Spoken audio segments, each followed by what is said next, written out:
So who are the movie buffs here? Who are the movie buffs? The ones that know some things about old movies. Well, you're going to get a chance to polish up on some of that. I want to introduce my colleague, Bob Greenemeyer, who's going to do a presentation of Hollywood Comes to Idyllwild. And with no further ado, Bob, take the wheel.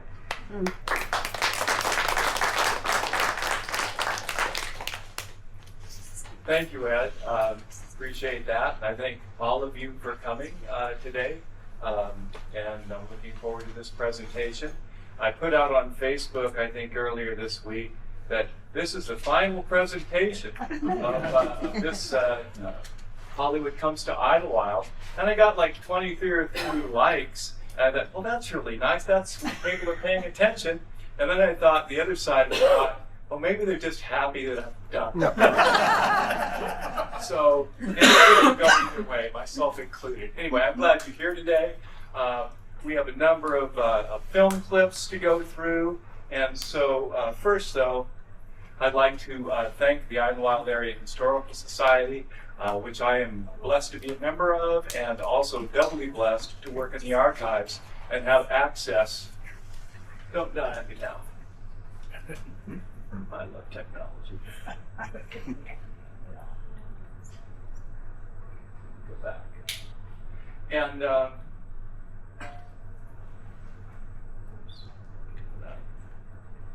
my apologies. Okay. Yeah.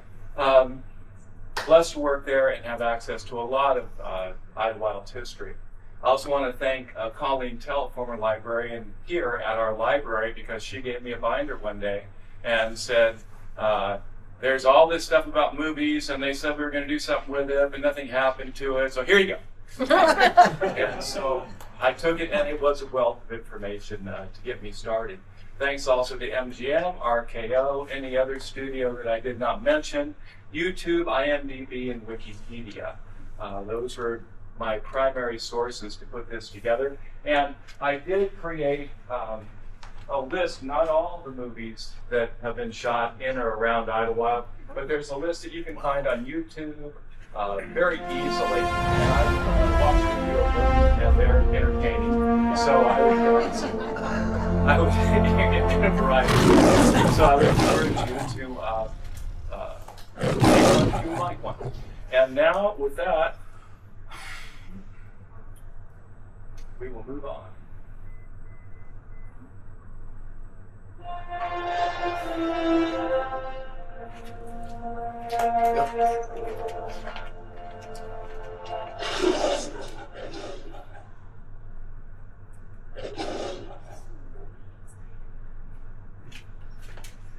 Hollywood Comes to Idyllwild.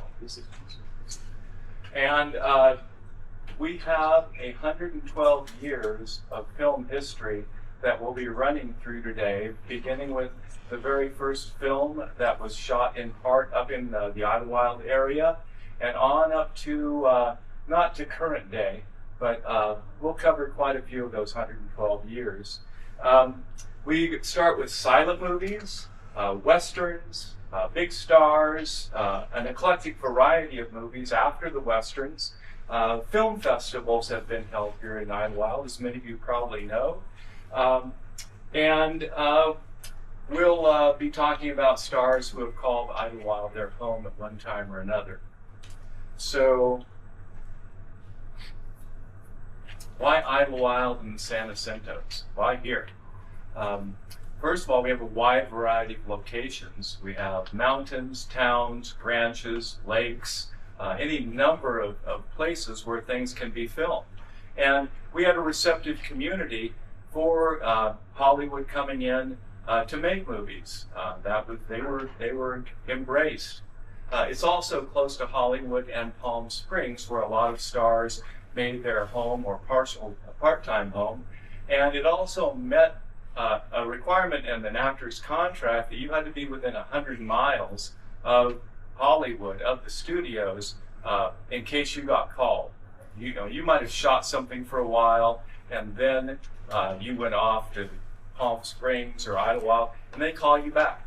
And so you had to be there quickly as part of your contract. So Palm Springs and Idyllwild area filled that bill. Over 80 movies were filmed here. I know Chris Peralta said 100. She's probably right. So I'm going to go with over 80, which could be 100. So that some of the reasons why we have Idyllwild and the San Jacinto area as a major filming area. The picture on the right is kind of interesting. Desperate Search, shot in 1952 up here. That's Lake Hemet. And this was a Canadian, supposed to be set in Canada. They were looking for 2 lost children, and they used a lot of float planes to do that. So Lake Hemet was the float plane base in the movie. And the good thing was you could fly a float plane into Lake Hemet and set it there, but you couldn't fly it out. The lake wasn't long enough, the air wasn't right, and so when they were done shooting this film, they had to basically kind of take the plane apart and put it on a trailer and haul it back to Hollywood or wherever it was they were going to store it.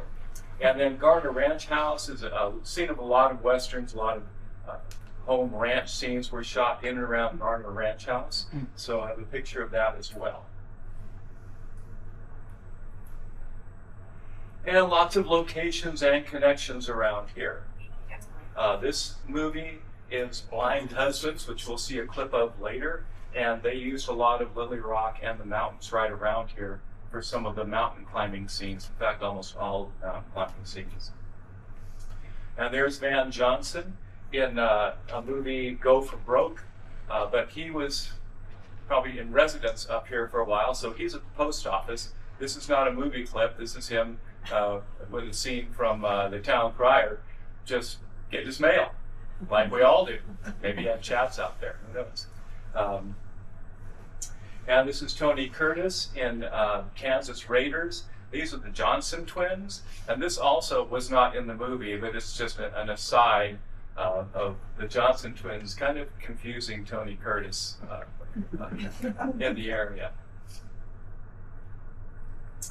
This is another scene from Desperate Search with the 3 stars, Howard Keel, Jane Greer, and Patricia Medina. And there's Van Johnson again at the, I think it would have been maybe the coffee cup at that time, trying to get a cup of coffee, but really being surrounded by his adoring fans. And then this scene is from a movie, The Day All Mine to Give, or The Day They Gave Babies Away. And we'll talk more about that later.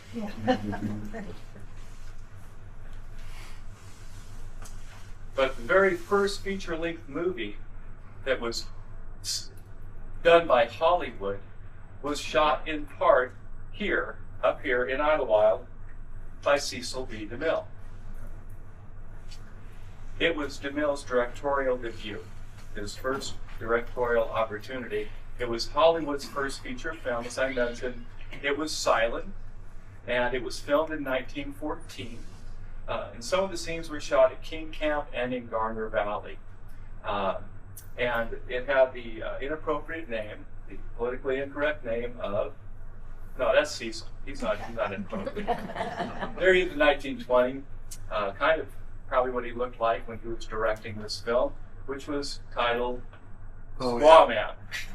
And it's an interesting story. I'll give a little background, and then we'll show the clip of this first film ever shot in and around Idyllwild and for Hollywood. It starred Dustin Farnham and 2 characters, James Wingate, who was played by Farnham, and his cousin Henry are legionnaires in the English Army, and they also head up the Orphans Trustee Fund. So they raised money to help orphans in England. That's part of the plot. But Henry liked to bet on the horses, and he wasn't very good at it, and he ran into debt. And so where did he get money to pay off his debt? From the Orphans Fund. Shame on him.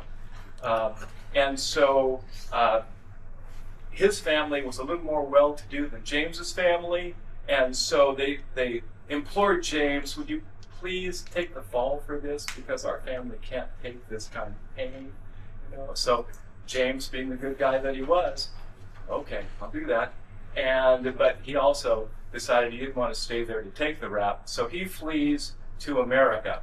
And there are scenes in the movie, I've seen this whole silent movie, there's like almost a shipwreck and the ship catches on fire, and in the East Coast he has some problems, but finally he comes out west, to the west, and instead of James, he's now Jim, because that's a more cowboy type name. And he runs into Ute tribe members, the chief and his daughter, Not Too Rich. Sometimes he has Not Too Rich, but Not Too Rich. And they develop a relationship. And there's the bad guy in this movie is Cash Hawkins. And we'll pick up the movie where Cash Hawkins is trying to steal cattle from the Ute tribe. And I'll do a little bit of narration as it goes through, but this is The Squaw Man, 1914.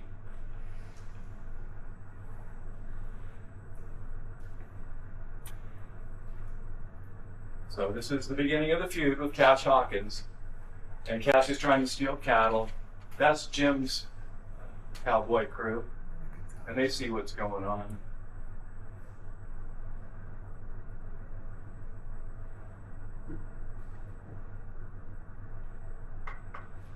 And Cash Hawkins is the one with the white and brown furry chaps. He doesn't like being caught.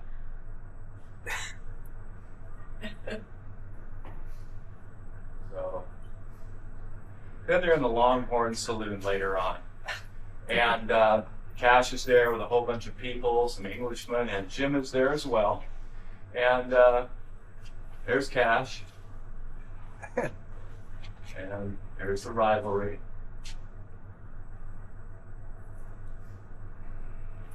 Nobody really likes Cash. The Englishmen are appalled.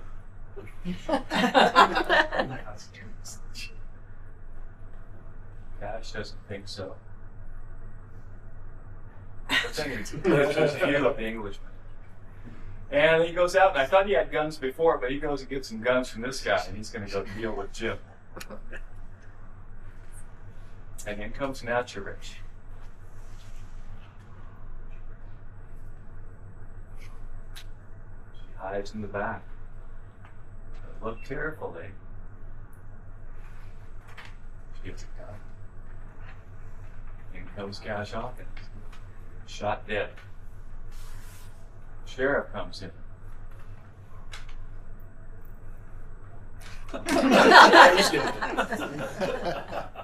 Who's the obvious suspect?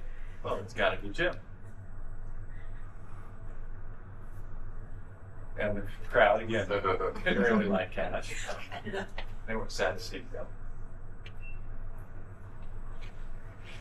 Then Jim gives him his gun. No bullets fired. And in the best Hollywood Native American language.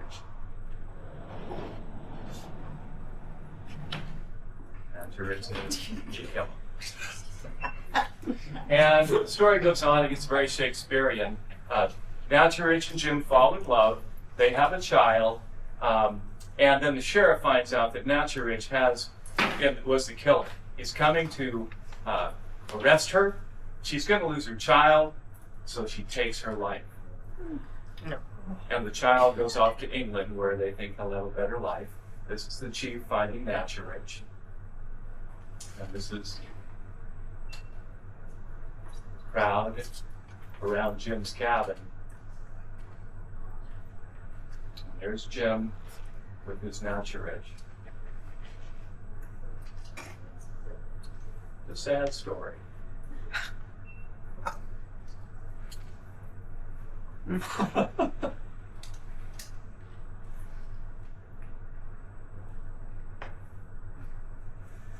That is.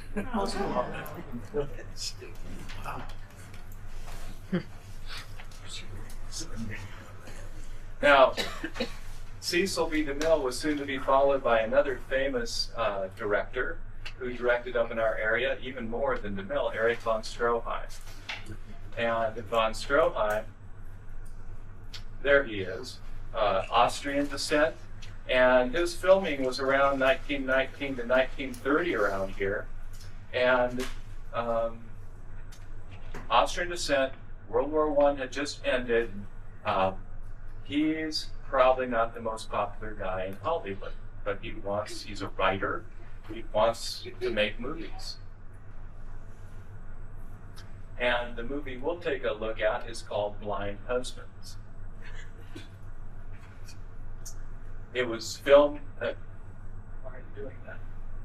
Come on back. It was filmed in 1919, and it was his directorial debut as well. And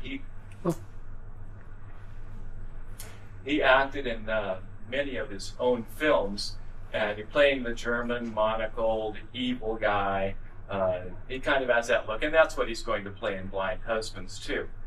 He tried to sell the movie rights, and they didn't want to pay for it. And he said, well, here, I'll just give it to you as long as I can act in it. So they paid him $200 a week, and he got to be in his own movie. This is a side scene over here from Three Faces East, where he plays another bad guy. A lot of the scenes we'll see in this next clip were shot in the San Jacintos, and especially on Tockwitz Rock and around that area. In the first scene, you're going to see, if you look very carefully, you're going to see a carriage riding across the valley, and you'll see Tockwitz Rock in the back. So be on the lookout for that. He would film over 20 films up here, and between 1919 and 1930. So he liked the area. And now we'll take a look at Blind Husbands.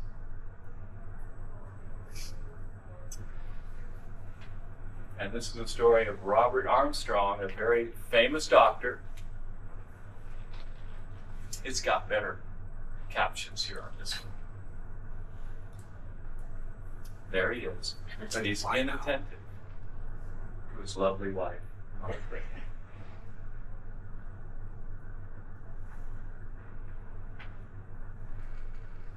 But Erich von Stroheim, who plays Lieutenant von Steuben, is not attentive.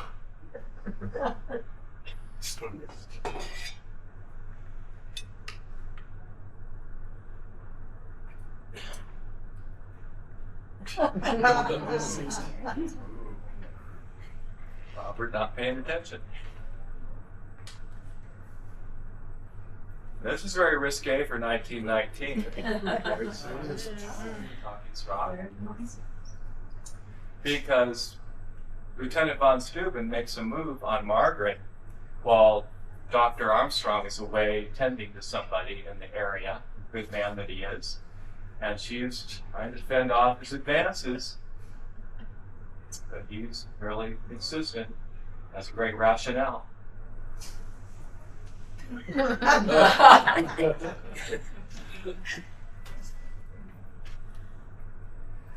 And so Lieutenant von Steuben says he's a great mountain climber. And so he gets Robert to go up to the mountains with him. Turns out he's not a very good mountain climber. Also, Robert finds this note, and before he gets a chance to read it, it flies off down the mountain.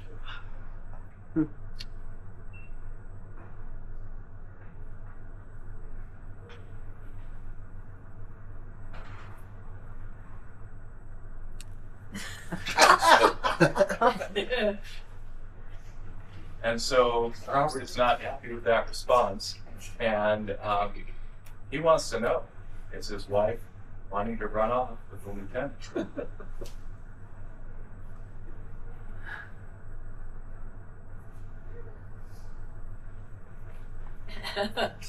So later on, Robert decides to leave the lieutenant on the mountain and climbs down himself. He falls and hurts himself, but the main mountain climber up here rescues him.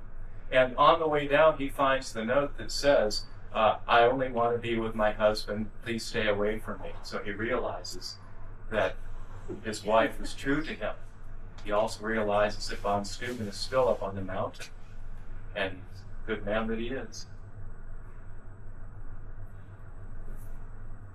He wants him to go save von Steuben. And von Steuben, unfortunately, as they went up to rescue him, sees a vulture, gets scared, falls off the mountain, and dies. And this is the main mountain climber giving Robert some good advice.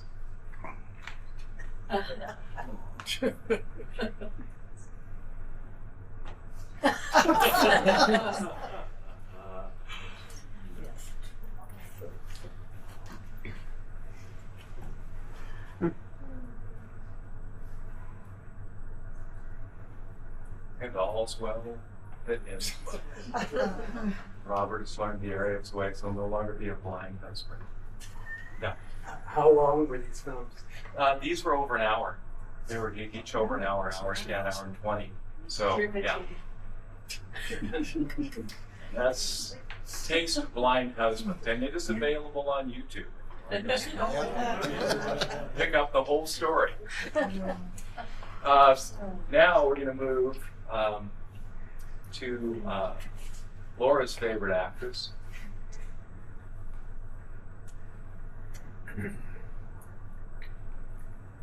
They recognize her? Katharine Hepburn. Katharine Hepburn.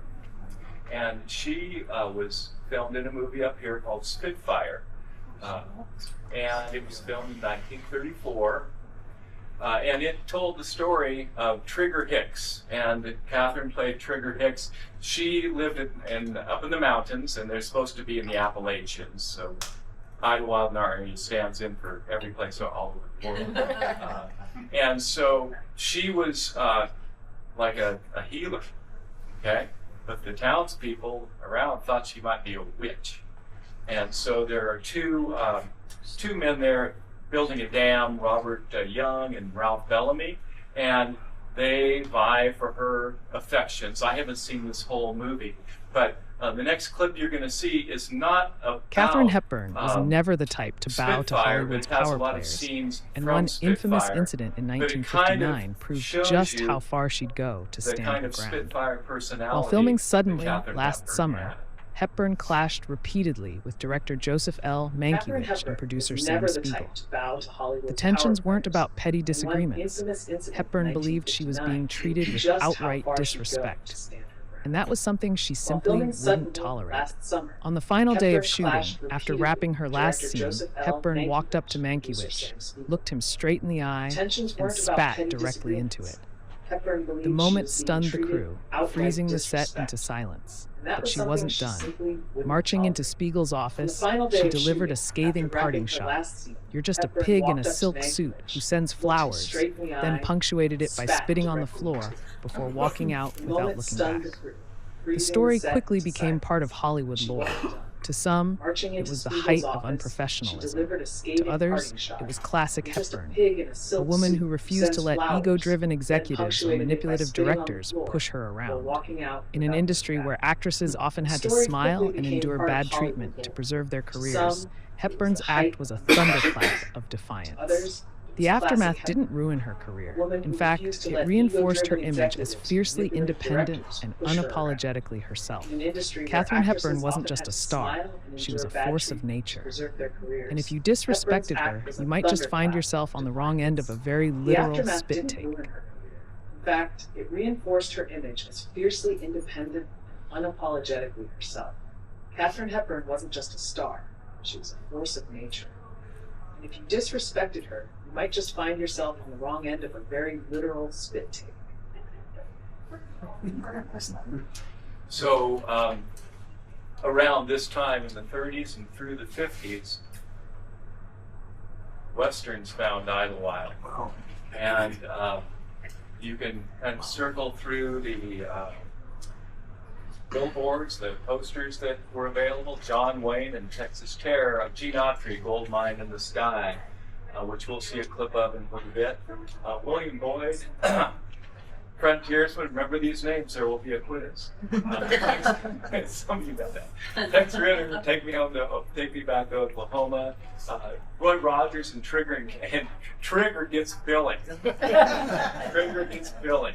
The Cowboy and the Senorita, and that was the first movie that Dale Rogers made with Roy Rogers, and thus they became a couple. Maybe Trigger was down at like third billing. Tim Holt rides the range. Kid from Texas with Audie Murphy and Tony Curtis. Kansas Raiders. Raw Edge with Rory Calhoun. So for about 20-some years, westerns. This was the place to shoot westerns. Largely in Garner Valley, maybe around King Camp, but this was the place. And now it's quiz time. And we're going to see if you know your cowboys. And if you were looking at those billboards, maybe it'll help. Who's this guy? Gene Murphy. Tex Ritter, Tex heading for the Rio Grande, 1936. Yeah. Kind of a lesser known. Tim Holt, Riders to the Range, 1950. Herb Jeffries. Yep, Herb Jeffries. And he did not film any movies up here, but he was an Idyllwild institution, and so the Bronze Buckaroo, 1939. In the Cowboy and the Senorita, 1944. This guy, John Wayne. John Wayne, the Duke. Texas Terror, 1935. Gene Autry, Guns and Guitars, 1936. And a little more. This guy, Audie Murphy. Kansas Raiders, 1950. This handsome devil. Rory Calhoun, Raw Edge, 1956. And finally, Hopalong Cassidy, otherwise known as William Boyd, in The Frontiersman, 1938. Yeah, we did so well knowing these cowboys. Now we're going to figure out their horses. So, Tex Ritter's horse. Come on, Dad, you can do it. White Flash was his horse. Tim Holt. Lightning. Herb Jeffries. I gave it away. Stardust. Wow. Roy Rogers. Trigger. There we go. John Wayne. Dollar, misspelled. And it just stayed that way. D-O-L-L-A-R, but who said you had to spell? Gene Autry. Champion. Oh. All right. Audie Murphy, Kansas Raider. Audie Murphy. He had two. Flying John and Joe Queen. And he raised quarter horses. So he was probably one of the best riders of this whole crew because he was very attentive to that. Rory Calhoun. Domino. And Hopalong Cassidy. Topper. Good, all right, Marilyn. Topper. Okay. So these cowboys filmed a lot up here, and it became the time of the cowboy musical. And so we're going to take a look at Gold Mine in the Sky with Gene Autry from 1938, where Gene talks about his philosophy of marriage. You're right. We're supposed to be holding you. There ain't no lady gonna break my heart as long as I have my horse. No vamp can take the place of champ. A man's best friend is his horse. He never hollers for $10,000 and doesn't cause me remorse. There ain't no lady gonna break my heart as long as I have my horse. There ain't no woman gonna worry me as long as I have my horse. No chance of falling romance, a man's best friend is his horse. He never wants money for schemes that look funny and doesn't cause me remorse. There ain't no woman gonna worry me as long as I have my horse. I hope she's listening. As long as I have my horse. Just wait till I get my hands on him. So that was one of many Gene Autry films, but then we're going to talk about Herb Jeffrey. Excuse me. And Herb Jeffrey was born Umberto Alexander Valentino somewhere in 1913, 1914. It's not exactly clear what his birth date was. He was raised in Detroit. He was a high school dropout because he wanted to become a singer. And he was quite a good singer. He caught Louis Armstrong's eye, and he toured with Earl Father Hines and sang with the Duke Ellington Orchestra around the country. And as he went around the country and like into the South and places like that, he saw segregation, the Jim Crow kind of world that existed. And he was also a cowboy movie buff. And so he decided he wanted to make his own cowboy westerns, all black cowboy westerns. And so he was able to do that. And they were singing westerns, Harlem on the Prairie, Two Gun Man from Harlem, the Bronx Buckaroo, which gave him his nickname, Harlem Rides the Range. And then that's a little clip from the photo of the scene we'll see in a moment. There's Herb in his prime time, and then Herb lived up here for many, many years and was so well known. In fact, at one time in Cafe Aroma, you could lease out or rent out the Herb Jeffries room for dinner parties of about 8 or 10 people. I don't think it's there now, but he was an Idyllwild major player, and we'll see him a little later too.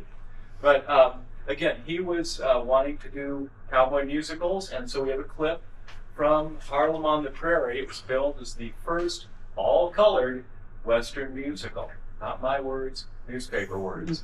So let's take a look at Harlem on the Prairie. No more spirituals are left in Harlem. No man, no man. All the hallelujahs gone from Harlem. Yeah, man.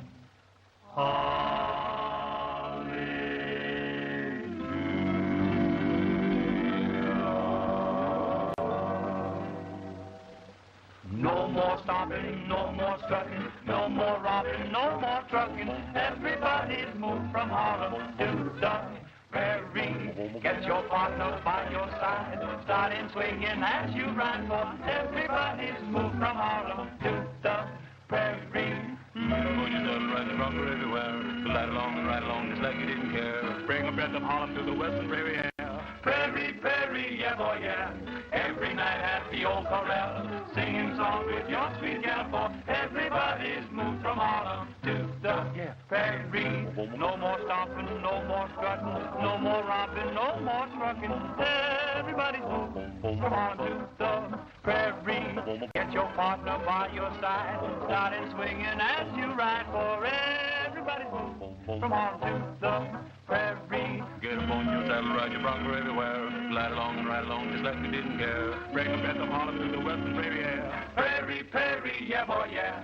Every night at the old corral, singing songs with your sweet gal, for everybody's moved from Harlem to the Prairie, yeah, Prairie, yeah, Prairie.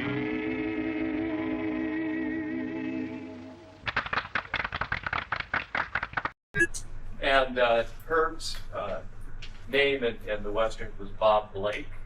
And he also, his name was Herb Jeffrey, but then I may be reversing this, Herb Jeffrey. But then when they had a bill on bands that he played with, they accidentally put in Herb Jeffries, and so he just went with that. Easy. Okay, after the cowboy era, we move into a more eclectic time in Hollywood with a variety of movies. We've talked a little bit about Desperate Search and other movies. Go for Broke with Van Johnson. That's a fascinating movie. It was shot in and around Idyllwild. In fact, the plot is that this Van Johnson plays Michael Grayson, a lieutenant who's put in charge of a totally Japanese unit of soldiers, Nisei Japanese, second generation. And so he's not happy about that at all. Think about back to World War II and the thought about Japanese. Now he's going to be in charge of this. Well, he learns that perhaps these fellows are quite patriotic. And so he learns some lessons through that. One of the interesting factoids about this is I saw an article in the paper that there were lots of booms and things going on up by Helena Hill, just off of South Circle. And that's where they shot some of the battle scenes. And prior to that, the prep people came in and were blowing up so they would have craters to go through and make noise. So it kind of freaked the town out when I'm not sure they had been notified that they were blowing things up fairly close by. So that's a little bit about Go for Broke. All Mine to Give is a very sad story. It's set in 1856 in Wisconsin. Again, we're doubling for Wisconsin now. And the day they gave babies away, All Mine to Give, mother Mamie and husband Robert have 6 kids. And oldest kid, Kurt, or youngest, second, I think, Kurt gets diphtheria, but survives, but he infects his dad, and dad dies. And then mom gets typhoid, and she dies. But before she passes away, she asks her oldest son, Robbie, to make sure all the kids have good homes. Okay, so Robbie goes about trying to get this done, and the townspeople have an idea of who these kids should go to, but Robbie's big thought was that, well, I'm going to just wait one more day, okay? Well, and that one more day happened to be Christmas Day. And so he thought, nobody's going to refuse a child on Christmas Day. And so that's how he was able to find homes for all of them. But that's All Mine to Give, or the day they gave babies away. Mad World, a lot of scenes going up Palms and Pines Highway in that one. Dean Martin Wrecking Crew, a lot of the action scenes were shot in the forests around here. And then Modern Romance, the final scenes were shot in Knotty Pines Cabins on Pinecrest. And it's about jealousy and relationships and confusion and so on and so forth. So anyway, that's Modern Romance. That's Modern Romance. Anyway, the movie that Idyllwild is most well known for is obviously Kid Galahad. And it starred Elvis, Lola Albright, Joan Blackman, Kid Galahad, Charles Bronson, and a lot of Idyllwild residents.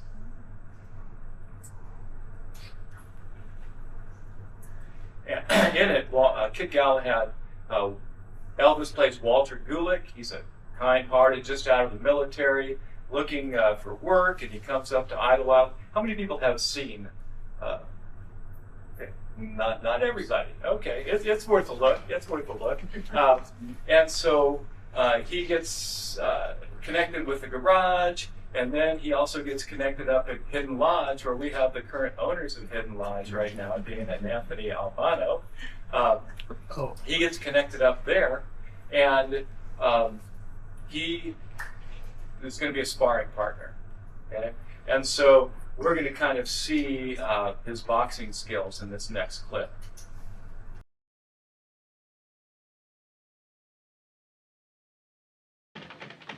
Time.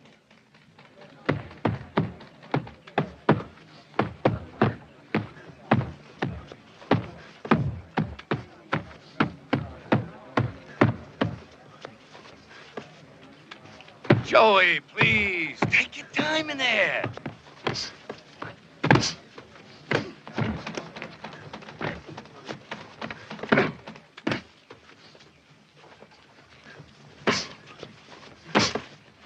Hey, Walter, in case you want to duck once in a while, it ain't against the rules.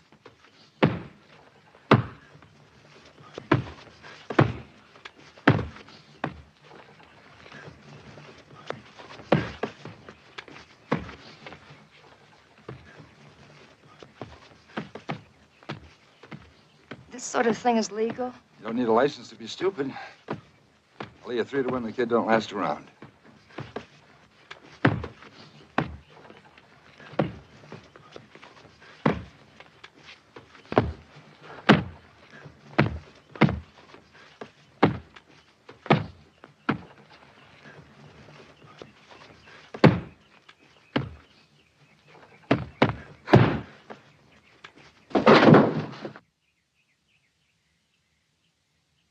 What happened? Did Joey trip? Joey, please. We can't afford to get knocked out by this zombie. Joey, Joey, can't you hear me? I didn't mean to knock him out. Getting a little uncomfortable in here, you know. Do I still get my $5? So in this movie, Elvis was trained by Mushy Callahan, a former welterweight champion. He said Elvis was a pretty good boxer. Didn't show it in that scene, but he was a pretty good athlete. It was the debut of Ed Asner. He played an assistant district attorney, exploring the corruption of the fight game. So he shows up that way. It was said Charles Bronson really didn't have much to do with Elvis on the set or off. He kind of kept to himself.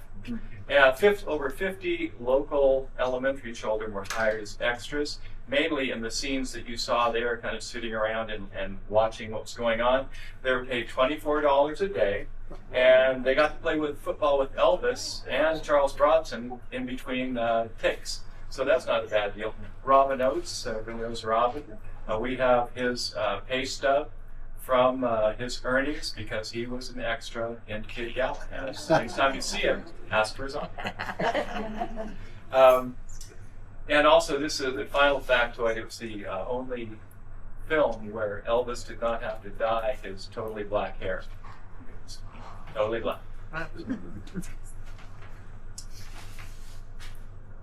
So then we move on from kind of the happy, Rocky type movies into a little different era.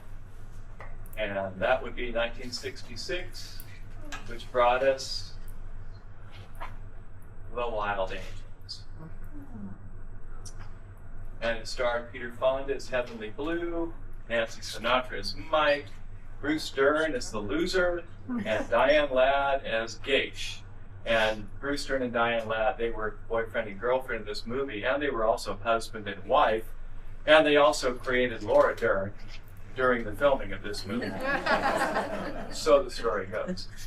And the movie we're talking about is Wild Angels, and I always laugh at the words at the top. Their credo is violence, their god is hate, and they call themselves the Wild Angels.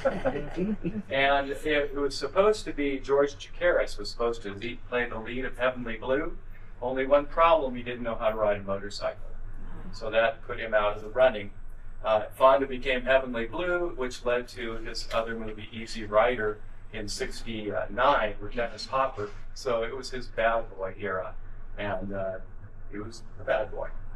I'm wildly called Sequoia Grove in this movie, and there was a lot of controversy in the town over the movie because the director, Roger Corman, enlisted real Hell's Angels from San Bernardino or Venice to be part of the Hell's Angels, the motorcycle crew, to add authenticity. And so that didn't necessarily sit well with the residents at that time. But I have 2 clips here that we'll see. The first clip, it's so embarrassing because I grew up in this era. And so we're going to hear Heavenly Blue's philosophy. Basic story is that the loser's motorcycle gets stolen. The gang is on the hunt for the motorcycle. They go out to Mecca. They get in a fight with a Mexican motorcycle gang. And in the process of that, the police come up. And what does Loser do? He steals a police motorcycle. And then the chase is on up Palms to Pines Highway. And so Loser gets shot, motorcycle goes off, Loser's in the hospital. And so the Angels decide, we got to get him out of the hospital. And so they take him out of the hospital, and Romeo only dies. I mean, who knew? And so now they're up at the church in Sequoia Grove, and they're going to have a service for him. And so Peter Fonda will share the philosophy of the day for the Wild Angels in this clip.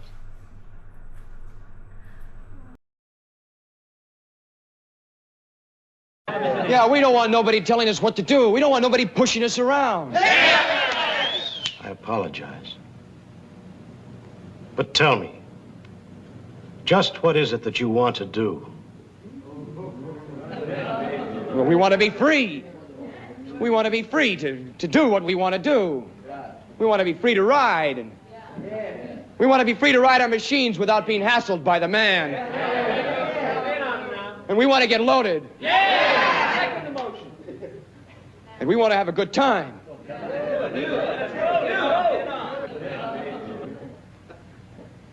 And that's what we're going to do. Well, when, baby? Let's go.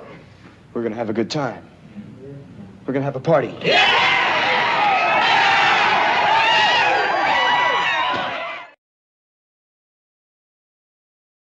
Sitting him up in a chair, putting a joint in his mouth, and beating up the reverend, knocking him to the ground, tying him up, destroying the church area, which is in the Queen of Angels Church. It's the one you see right on the North Circle as you go through. So that's how they kind of had their party, with a whole bunch of other things I won't go into. You can watch the movie if you really want to know.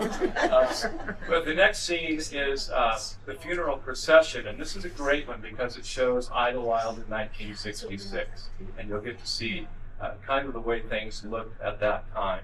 So this is the next scene. There's Queen of Angels Church, where they just destroyed it.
So they go there, they're going to bury Loser, but the townspeople kind of surround them, start throwing rocks at them. Most of the gang members run off and get the big fight with them, and all you're left with is Heavenly Blue and his shovel to marry his friend. Not yet. Uplifting. Besides films, Idyllwild's been a home for film festivals. The Idyllwild International Festival of Cinema, done by Stephen Savage, has been around here for 16 years. But before that, there was something else. And that was the Idyllwild International Film Festival in 1997 and 1998. It was here, and they had a grand vision for what this was going to be. It was going to be located on 2.3 acres on Jameson, up near Fern Valley Corners. They had a prospectus that they were putting out to get funding. It was the idea of Leonard Marcel, and he wanted to be like Sundance or Telluride, big film festival. And you can see the artist designs of what they had planned to do. The vision of both the theater and meeting places. But it really didn't end up being that. It was much more modest. It was where our museum is today. So this was the home of the film festival for 2 years.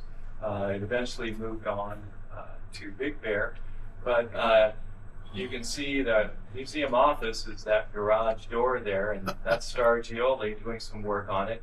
That was the Foley room, the sound effects room for the Institute as it was going to be. But it never truly got off the ground. As I said, it moved on to Big Bear, but it had several notable filmmakers and actors like Malcolm McDowell, Clockwork Orange, Andy Garcia, and Barry Bryant, who was a local filmmaker and documentarian. One of his most famous photos was catching the killing of a spectator at the Altamont Speedway in a Rolling Stones concert in 1969. So not the greatest claim to fame, but there you have it. And Stephen Savage has, like I say, been running this festival with help from the community for 16 years. And he's a director and producer of movies as well. Cosmic Radio was shot almost entirely in Idyllwild. It tells the story of KZMC Radio, which is about to flounder and go dark. But there is some environmentalists who want to save the trees in Idyllwild. And so Cosmic Radio and the environmentalists get together, and through their hard work, they save the radio and apparently the trees. So, anyway, that is one of Stephen's several movies. We have a lot of actors who have called Idyllwild home. And this goes back to early Hollywood days, golden age of Hollywood, Clark Gable, Lucille Ball, and so on. Sherry Lewis made her home here, Barbara Hershey, Lucille Ball, Doris Day, Marjorie Minnie, Ma Kettle had her place up on Pinecrest. Doris Day's was on Linger Lane, yet unfortunately is burned down. Sharon Lawrence, Charles Lawton, the Hunchback of Notre Dame, Quasimodo, and Elsa Lanchester, his partner, had a place up here on Pinecrest, I think, as well. And she was Bride of Frankenstein. We have Connor, we have Michelle, Dolly Parton had a place up here, Michael Fox had a place out in the wilderness, as did Sean Connery, apparently. But I want to focus on two folks in particular. And whereas a lot of these actors would come up here occasionally and spend a little bit of time, Michelle and Connor are true Idyllwild residents. And while Connor's moved off the hill now to Hammett, he's thinking of moving back. He thinks he's moving Oh, back. good. We'll see. Get up there. Coming attractions. Coming attractions. But anyway, both Connor and Michelle are longtime residents, huge contributors to the community. So I want to focus my attention on them right now. And we'll go to Michelle, who is here today. And she came to Idyllwild as a child, and you can correct me on anything that I have here. Okay. Your dad taught at Desert Sun School. I'm sorry? Your dad taught at Desert Sun School? Desert Sun. I went to Idyllwild Elementary. You went to Idyllwild, but your dad taught at Desert Sun. My father was teaching at Desert Sun. That's what brought you up here. But you're a hillbilly, right? I'm a hillbilly. All right. And then you attended Isamata. Yes. Okay. And you acted in local theater around here. My favorite has always been Rum Cake. I like Rum Cake. But also, besides local work, Michelle has, from what I could gather, over 51 television credits and movie credits from 1972 to 2013. That's over 40 years. Episodes, you would see her on Love American Style, Gunsmoke, Sandberg's Lincoln, Star Trek, Highway to Heaven, The West Wing, House, MD, and many more. Fiddler. So, Fiddler. Well, we're getting to that. Oh. Okay. So these are some of the shows you would see her in. Movie My Name is Khan, The West Wing, House, Desperate Housewives, and the main feature is Fiddler on the Roof. Okay? I did 2 Gunsmokes. 2 Gunsmokes? 2 Gunsmokes. Okay, all right. And so, Fiddler on the Roof, I'm going to try to summarize. We're going to see a clip from that in a moment. Rev Tevye lives in a little village in Russia, and he likes tradition, and his daughters not so much.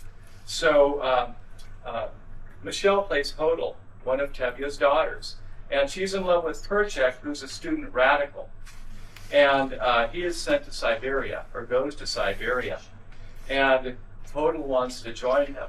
And in the clip you're going to see, she explains to Rev Tevye why she wants to do that in the clip Far From the Home I Love. I apologize for the quality of this clip, but I think the sound is good.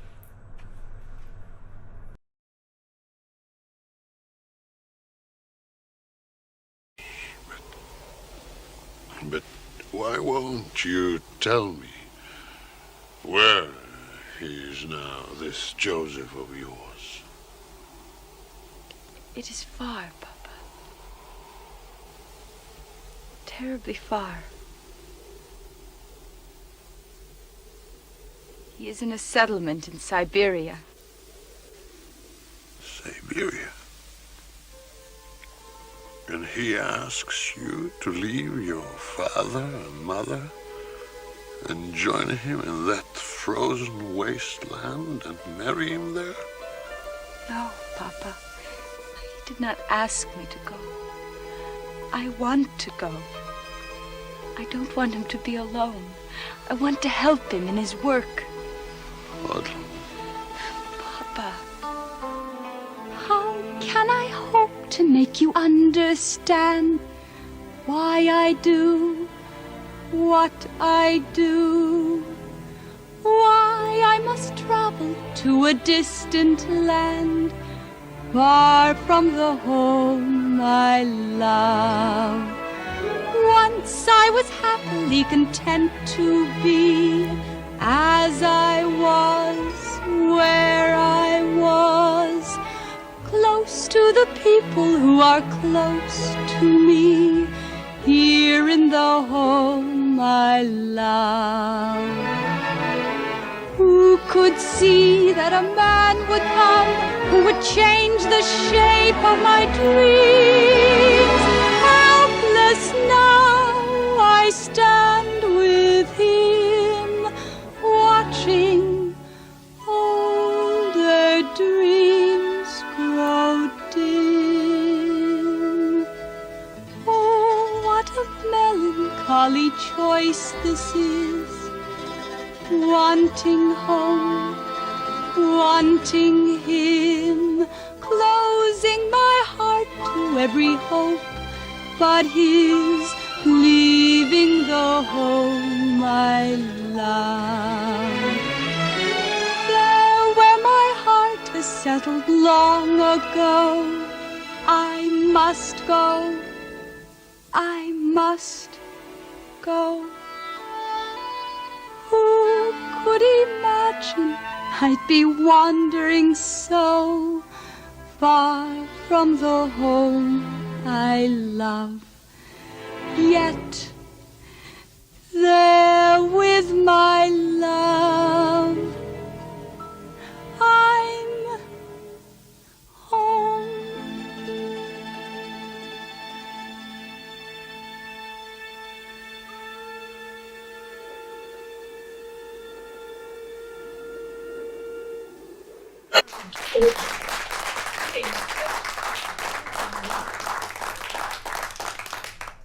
Now, other Idyllwild long-timer is Connor O'Farrell. And a lot of you probably know Connor. He's also been a big volunteer around here. He's participated, from what I could get in IMDb, over 100 different TV shows and movies in his career. He also wrote and directed the movie Hannibal, Missouri with Peter Buell, formerly of the Funky Bazaar. He's a generous donator of his time as an MC, if you've ever listened to him. He's hilarious. He's directed Idyllwild schools and local plays. And the clip you're going to see now is going to kind of show his range as an actor. There's a clip from the Pacific where he plays Dr. Edward Sledge, the father of the main character, Eugene, who's come back home from being in the Pacific. And then the next scene is one from True Blood. And I think you'll see quite a range of acting capability in these two clips.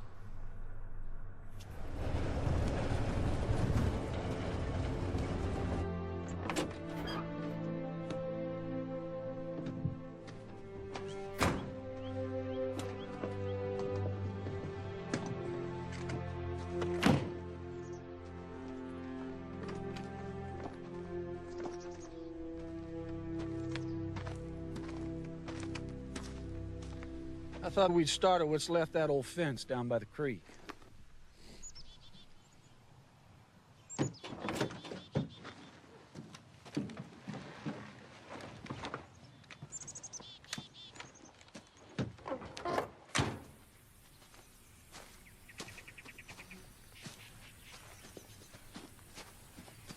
Been looking forward to this morning for a long time. Just the two of us and a grand morning.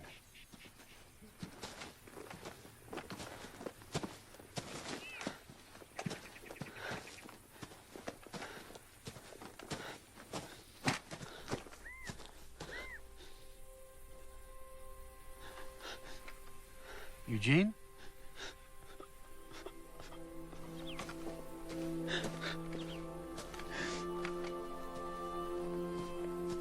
I'm sorry.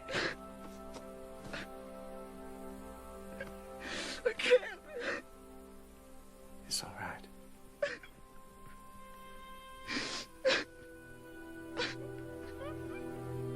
You don't have to apologize to me, Eugene.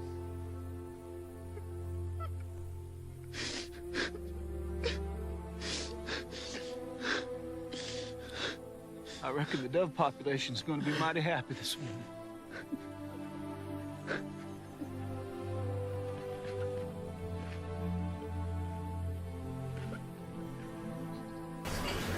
Hey, hey! There's the Moon Man himself. I saw your picture on the internet. Your Honor, we found a perpetrator. Don't even dignify, Sheriff. I just came by to say thank you for clearing my son's ticket. I wish I could bring him to you for all his problems, but you ain't a gynecologist. What say we celebrate? I found me a place that is gonna blow your top. Trust me on this one. You too, Stackhouse. You can party, can't you? Sure. There's no bother. The merrier the more. Come on with. I can party some. Okay, so I'll meet you two back here at 7. Look sharp. Oh, And Andy, don't you ever let them put a picture of your Johnson on the internet. You want to know why? Because it'll never stand up in court.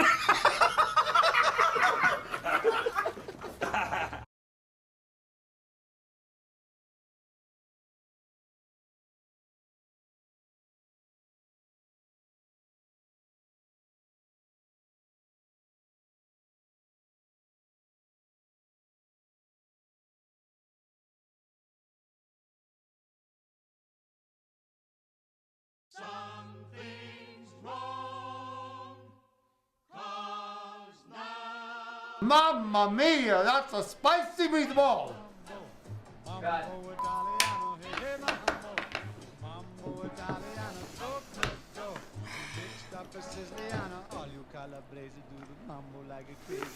Mamma mia, that's a spicy meatball!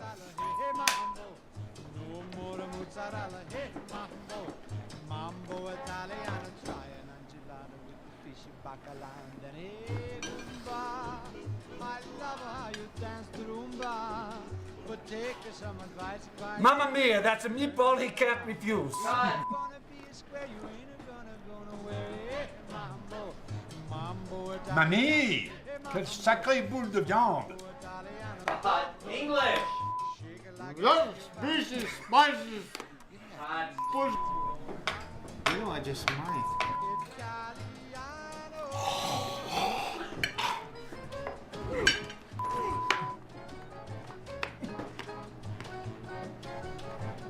Sometimes popcorn in a movie just aren't enough. Cafe Aroma will make you feel like your old self again.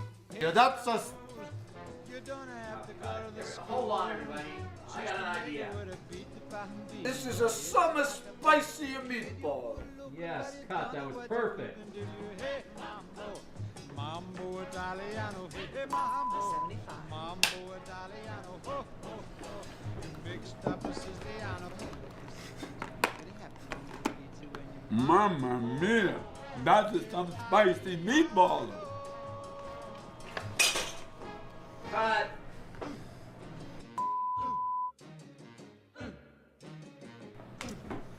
Cut.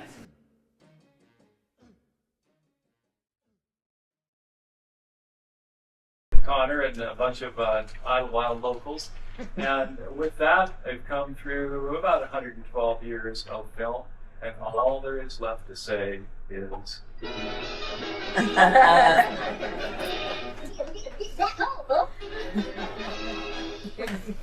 you, Bob.